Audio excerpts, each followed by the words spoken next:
श्री हरी जगत पिता दूर करीतो व्यथा, ऐका सत्यनारायणाची कथा। ही ऐका सत्यनारायणाची कथा, ही ऐका सत्यनारायणाची कथा। उल्कामुख राजा होता महाथोर, तयाची पत्नी होती सुंदर।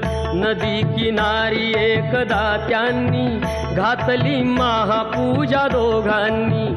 आली एक नौका त्याच मार्गानी, नाव भरलेली पूर्ण द्रव्यानी। होती व्यापारी साधू बाण्याची, रीत पाहण्यास आला पूजनाची। उल्कामुख त्यास बोले ऐकावे, व्रत नारायणाचे आचरावे।